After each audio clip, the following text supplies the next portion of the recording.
Olá pessoal, Daniel Alves aqui, professor de filosofia de vocês, e hoje a gente vai falar um pouco sobre o que a gente vem vendo nas nossas aulas relacionado às mulheres na sociedade, tá? Algumas reflexões em torno disso, pegando ali lá do século XVIII, XIX e século XX, que é quando a gente vai ter aí realmente uma emancipação do direito feminino, tá certo?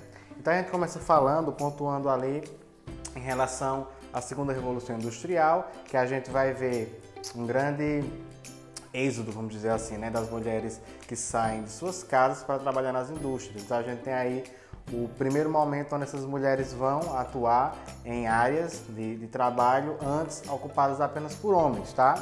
Vale constar que com uma carga horária semelhante, maior, igual, elas ganhavam sempre menos por ser mulheres. Então a gente tem essa primeira realidade aí acontecendo, tá?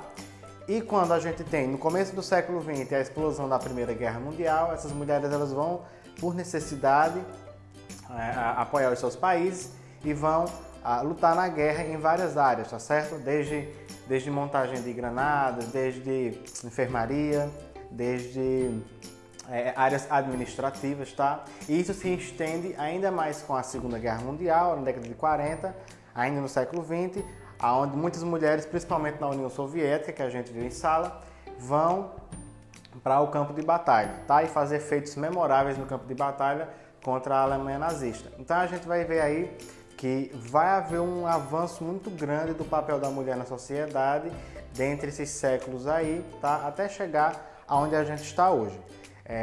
Dentro dessa ideia, desses acontecimentos, a gente vai ter dois países aí que vão caracterizar formas diferentes no tratamento de suas mulheres que atuaram na guerra.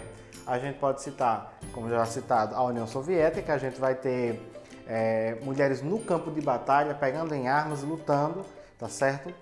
E após o término da guerra, com a queda da Alemanha, a gente vai ver que essas mulheres elas vão ser um pouco esquecidas no pós-guerra, e seus feitos vão ficar sem muita aclamação, né? Como deveria, vamos dizer assim. E no pós-guerra elas voltam a ter o mesmo tratamento que elas tinham no pré-guerra, tá certo? Então a gente já vê aí que vem de um país totalmente autoritário, onde não há uma revolução feminina nesse pós-guerra. Por outro lado, os Estados Unidos, que também lutam nessa guerra, e suas mulheres também vão para a batalha de alguma maneira, porém elas se concentram ali na parte de enfermaria e na parte administrativa da guerra, tá certo?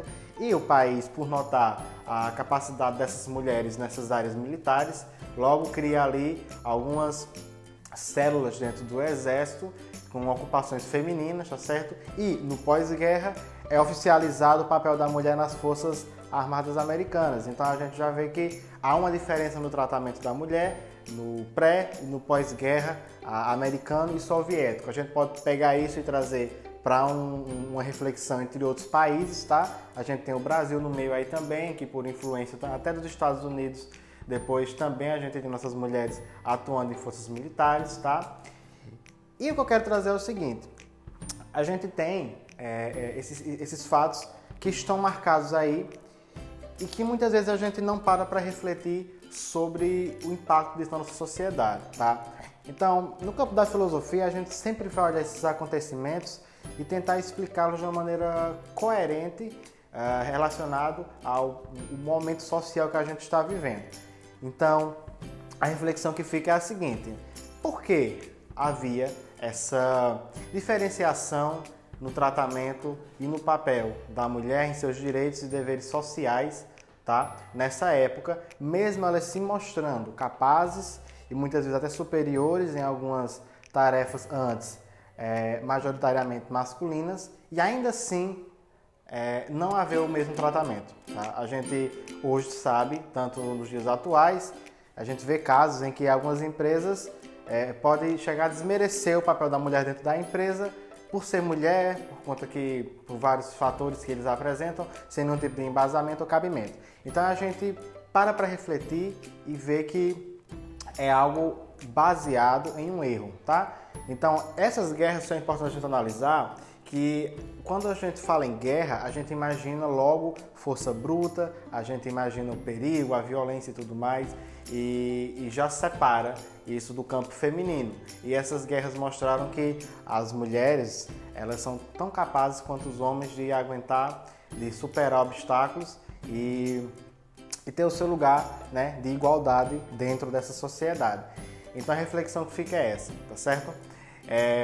A atividade ela está passada, a gente viu aqui na aula dessa semana, e isso daqui vai servir de complemento para vocês assistirem e conseguir fazer aí uma melhor reflexão, tá? Sempre que ler sobre isso, sempre que parar para... sempre que notar isso em alguma mídia, em alguma coisa, pare e reflita. Por que essa diferenciação? Né? E a gente ainda vê isso no nosso dia a dia hoje, tá certo? Mesmo a gente tendo a maior porcentagem de pessoas com ensino superior no mundo, vamos dizer assim, hoje são as mulheres. Ou seja, as mulheres hoje em dia elas são mais capacitadas do que os homens, né?